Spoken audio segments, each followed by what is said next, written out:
Ξέρεις εκείνο το συναίσθημα. Όταν ανοίγεις την εφαρμογή της Πειραιώς ή της Εθνικής και αντί να ξεκινήσεις τις Χριστοπαναγίες, εννοώ τα κομψά γαλλικά, και αντί τα μάτια σου να τρέμουν από τον τρόμο, αντιθέτως παίρνεις μια γελία γκριμάτσα και βλέμμα αγελάδας και με ικανοποίηση χαμογελάς. Η αλήθεια είναι ότι υπάρχει ένα συγκεκριμένο νούμερο όπου συμβαίνει αυτή η αλλαγή. Και δεν είναι το 1.000.000 ευρώ που λένε οι κλασικοί γκουρού του ίντερνετ που σε κοροϊδεύουν αν δεν έχεις 6 ψηφία στα 17. Οι περισσότεροι πιστεύουν ότι ο πλούτος χτίζεται γραμμικά, ότι κάθε ευρώ μετράει το ίδιο. Λάθος. Υπάρχει ένα κρυφό όριο, ένα οικονομικό σύνορο και μόλις το περάσεις, οι κανόνες του παιχνιδιού αλλάζουν τελείως. Αυτό το νούμερο είναι τα 20.000 ευρώ.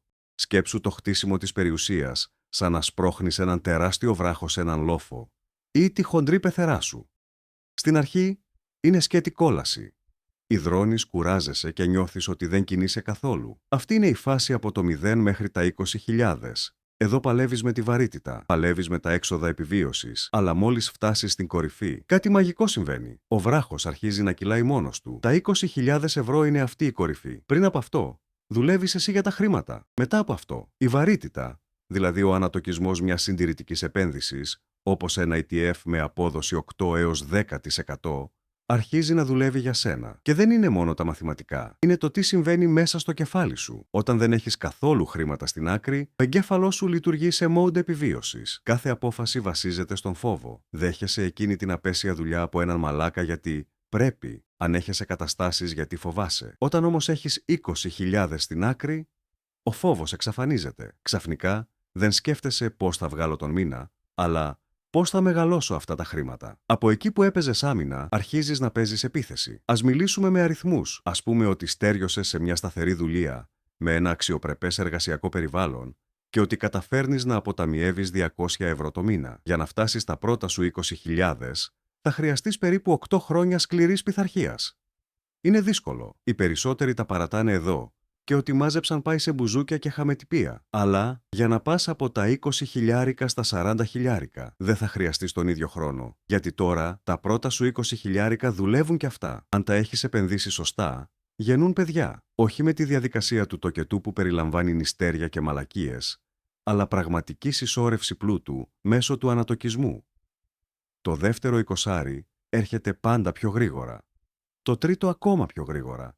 Είναι σαν να τρέχεις σε έναν αγώνα, όπου σε κάθε γύρο η γραμμή του τερματισμού έρχεται όλο και πιο κοντά σου. Το πιο υποτιμημένο όφελος όμως είναι η διαπραγματευτική δύναμη. Όταν ζεις μέρα με τη μέρα, είσαι όμηρος της δουλειάς σου.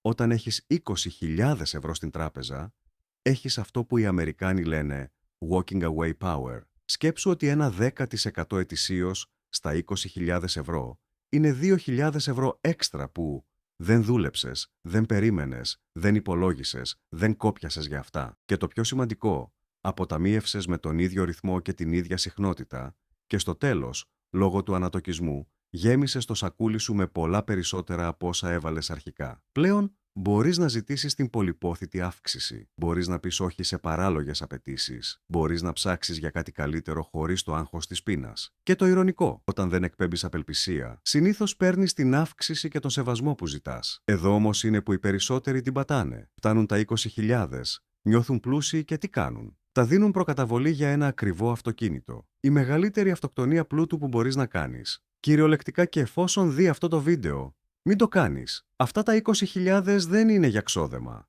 Είναι οι στρατιώτες σου. Αν τους διώξεις τώρα για να πάρεις ένα σίδερο με ρόδες, γυρίζεις πίσω στη βάση του λόφου. Και πρέπει να ξανασπρώξεις τον βράχο από την αρχή. Τα πρώτα 20.000 ευρώ είναι τα πιο δύσκολα χρήματα που θα μαζέψεις ποτέ.